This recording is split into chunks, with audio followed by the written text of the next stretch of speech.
Sa videong ito ay iminit ko sila Ate Audrey at Frank para makalibre ng kain dito sa Congo Grill. Charot.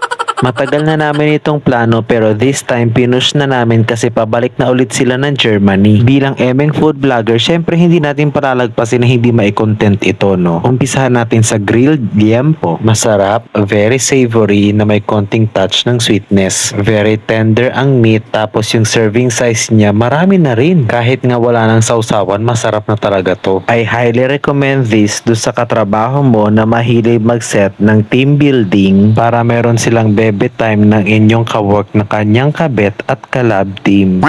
Next ay itong laing. As a Bicolano, I wouldn't say na ito ay recommendable pero compared sa ibang restaurants na nag-offer din ng laing, okay na to. Very creamy at hindi rin naman durog na durog yung laing. Yung alat nito ay sakto lang at ang gusto ko rin kasi sa laing ay merong konting touch ng sweetness which is present naman sa laing na to. May isasuggest ko tong laing na to kay Zainab at kay Ray na ikinasal na milyon-milyon ang gastos pero siguro mas perfect yung wedding nyo kung may laing sa menu at invited din ako. Char.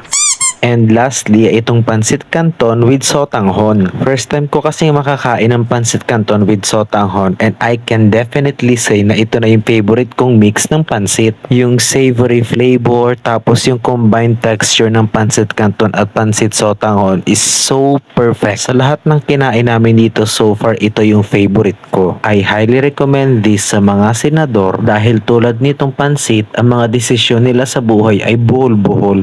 Ang gulo nyo?